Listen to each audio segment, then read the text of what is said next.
are talking about the first step of the Calvin cycle. It's called carbon fixation. So let's talk about this carbon fixation.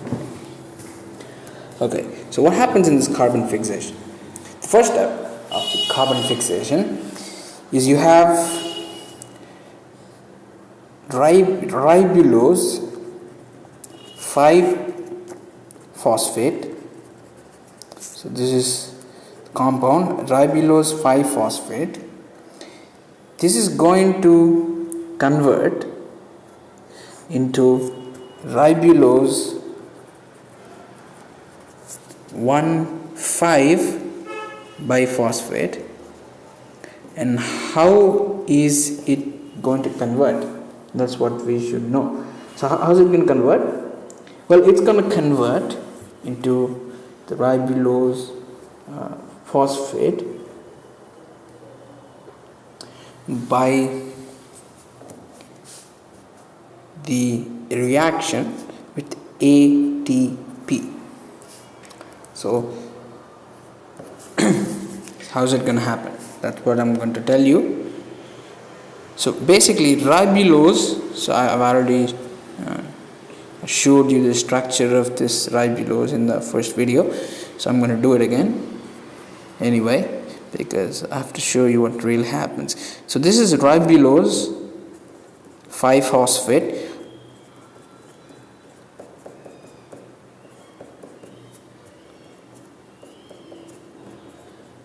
So this is ribulose 5-phosphate. Okay, so I'm going to react it with ATP, so which means adenosine triphosphate, and one of the phosphate groups is going to be converted, so we get adenosine diphosphate, so we get ADP. One of the phosphate groups is removed, and this H, this hydrogen here, is replaced by that phosphate group in the same way that this is done. So plus CH2O. Okay, so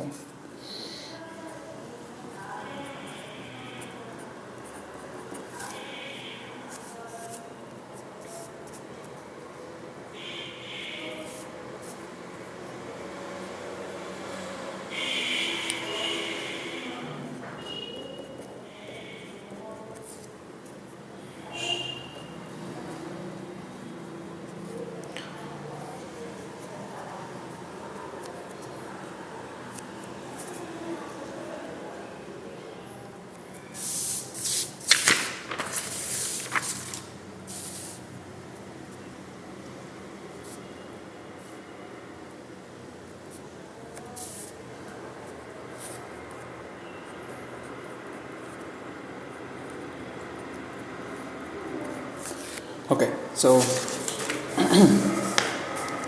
so this is the structure of,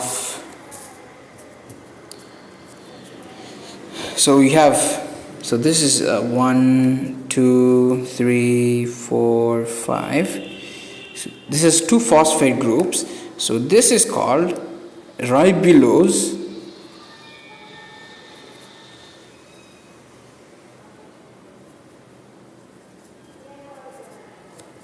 1,5-bisphosphate. We've seen it, that's why I've told you the structure of this.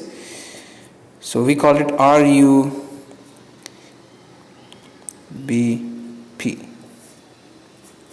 Okay. So once we get RUBP, okay, so once you get RUBP, so once you've formed this RUBP, so what happens next? So this RUBP reacts with the carbon dioxide. You remember, basically this photosynthesis uses carbon dioxide, and in light dependent reaction you don't see carbon dioxide, and this is where the carbon dioxide in the atmosphere gets used up. So this ribulose biphosphate reacts with carbon dioxide in the presence of an enzyme So this name of this enzyme is Rubisco. I've told you this.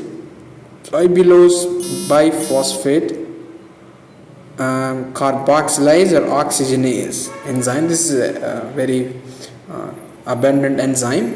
This just catalyzes reaction. Okay, so this helps you to break the molecule.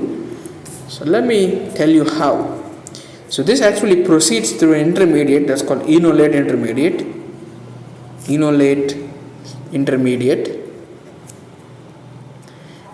Okay, so if you know what this is, then you obviously understand the mechanism. If you don't, it's too far to actually tell you the mechanism.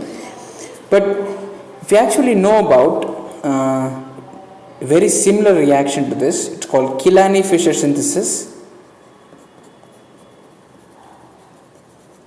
If you know this, Killian-Fischer synthesis or rough degradation, then it's very easy for you to understand. This is a very similar type of reaction. It's just degrading this aldo, this is ketopentose, right? This is a ketopentose into keto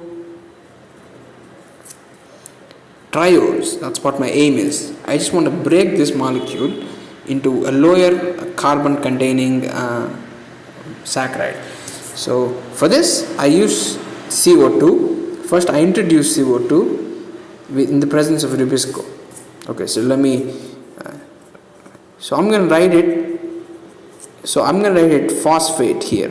pH means phosphate, so I'm not going to write the entire structure. This is just shorthand notation because that takes more time.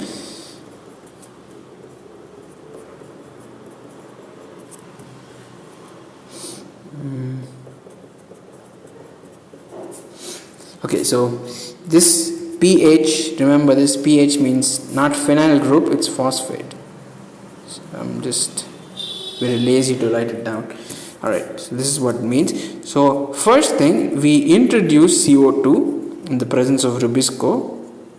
It forms a very unstable intermediate, and very unstable intermediate is the following. So this doesn't change. There's a new thing introduced because the CO2 gets introduced in this chain. Okay, CO2 gets introduced in this chain, it gets converted to OH. This is very unstable. This is highly unstable.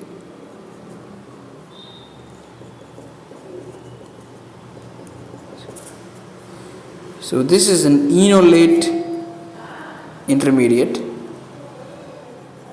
The reason why it's enolate intermediate is because you have an OH with a double bond. That's why it's called enolate intermediate. We don't have to remember this, but you have to remember the following.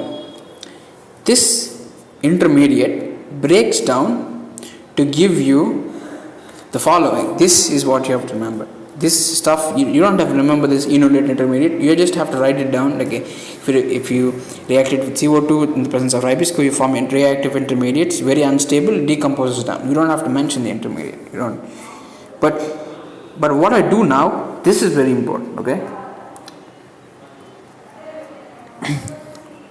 So this guy decomposes. Okay, this guy decomposes, very unstable. Decomposes to give you the following. So let me redraw this in a very easier way. So I'm going to represent this group right here. You understand that this group by using P, and I'm going to represent the carbon atoms by using C. Now this is P attached to one C. I'm not going to write down the entire details. I'm just making it very easy for you. Okay, this has 6 carbon atoms. 1, 2, 3, 4, 5, 6. 6 carbon atoms. So I'm going to write the 6 carbon atoms down. So 1, 2, 3, 4, 5, 6 with phosphate. So this is the simplified version of the structure.